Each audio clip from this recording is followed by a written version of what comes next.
Palm Springs, super windy. There's gusts coming across the interstate, probably 30 miles an hour. I literally had to strap down the tent rack unit into the roll bar and shut it in the door because it was lifting the roof panels right off. Can you imagine this whole thing ripping off on the interstate? That'd be bad news. So yeah, that was my solution for windy Palm Springs. It was pretty nice having a whole bunch of mountain backdrop and stuff like that, but to be honest with you, it was way too windy for my setup. If you're gonna go there, you might want to have all your stuff strapped down pretty good. Just now entering Joshua Tree National Park, and it's nasty up here. It's like 50-mile-an-hour winds, it's sandy, so we'll see how far we go into it tonight.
So what's going on up here? This is a drive-through, or? No, it is a self-guided walk through tour, about a quarter mile. This is Vulture City. It was Arizona's largest gold strike, and what we have is restored 15 buildings from the original city. Okay. And it's $15 for adults, or if you're military, first responder, or 62 or over, it's $12. So Wickenburg, Arizona, Vulture City, old mining town. This old mining town, copper, silver, turquoise, it is now a ghost town. Late 1800s, they shut down mining so that they go do World War II. It became a ghost town.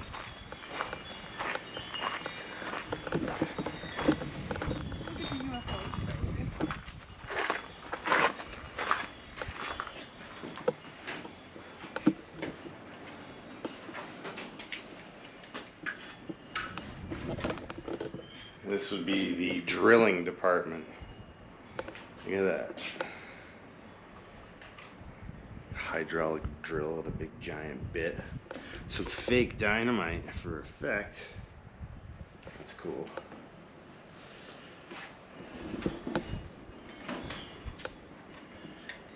Those aren't LED lights.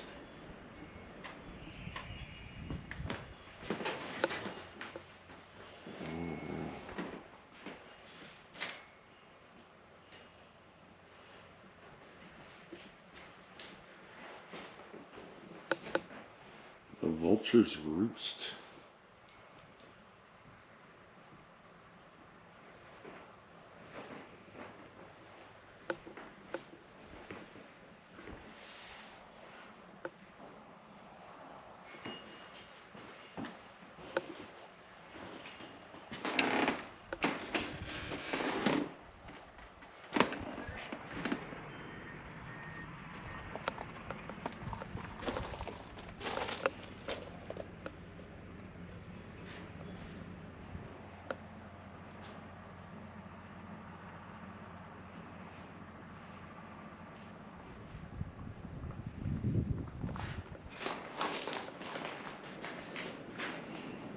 Now that's a big air compressor. So this is the 1800s machine shop. This is where I would be working. Got myself a nice big beautiful lathe.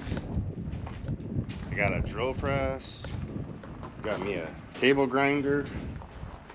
If I want to forge some tips, if I want to sharpen some tips. I mean, look at this drill sharpener. It's beautiful. Fully operational. Forge whatever I want with all my castings. Hold on to them, work on them here on the blacksmithing vise. And then I can sharpen them again with my grinding wheel. I mean, everything I need right here. That's it, I'm done. This is my new shop. What do you think? You like my new shop? Should work great. Pumping out Jeep parts in no time. This here is the nickel raise. This is a 135 foot deep shaft leading down to the tunnels. Can't really see much, but you see those lights leading all the way down there. And I'm sure it's pretty down there. So although it is closed to public use, you can definitely take a peek down there. It's technically 170 feet deep, but it says right here it goes 135 foot down to the level of the underground tunnels. So it's an awful deep hole to be pulling out your silver and gold.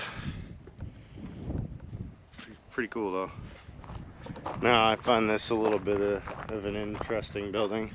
You got the brothel right next to the doctor. It's kind of like entrapment. You go over, catch something in the brothel, and then you gotta go to the doctor and get it fixed. Any of that penicillin? I want to go next door.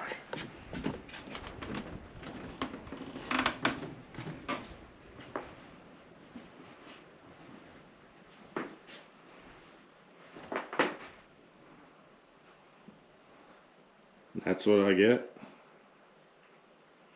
Nah, it's desolate out here. I'll take it.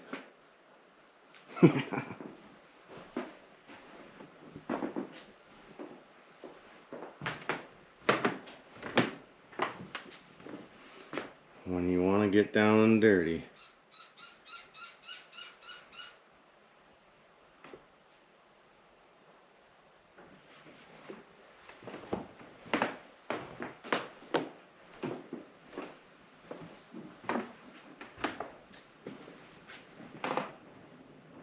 Can you even have supper? Hey Doc, you around? Oh, I guess he's not home.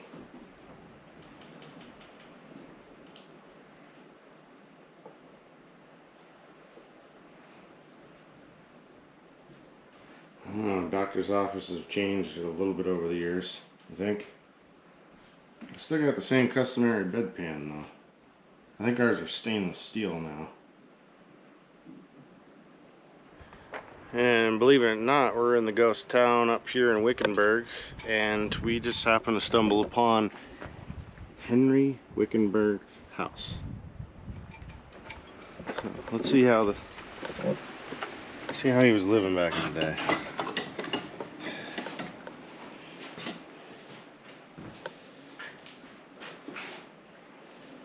Whoa.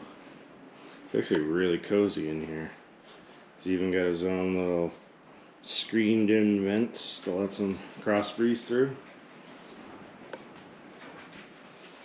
Pretty snazzy little wood stove. Cripes, it's almost the size of mine. Difference is you can cook on this one. A little Dutch oven on the side of it. Sweet.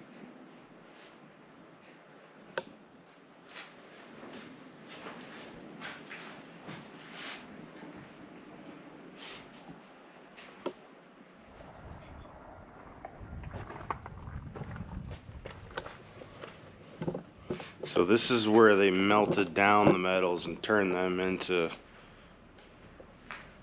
bricks, gold bars, whatever else.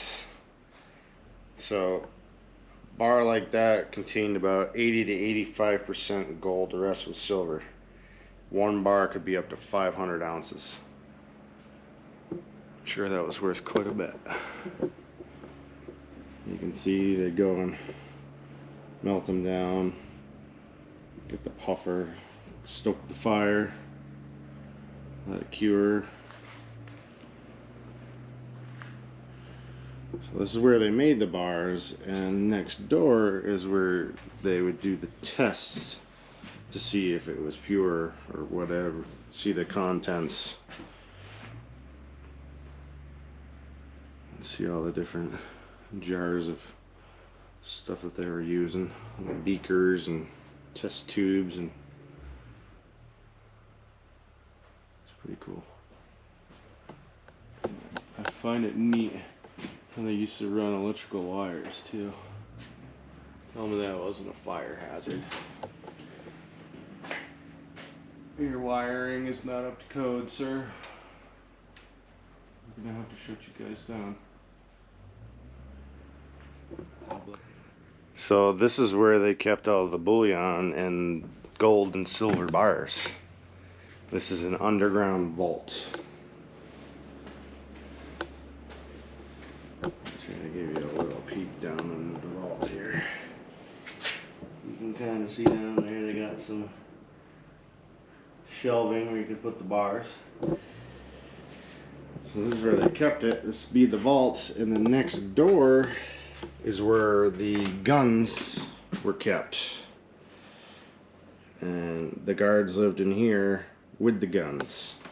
So if you thought you were coming in and grabbing some gold bars and raiding the place, you got a couple few guards that you got to deal with that have shotguns. And to make things even creepier, what the heck? So as I go into the kitchen slash bar area, I'm looking around, you know, it looks all casual in here. And then I turn the corner. What the? That's creepy.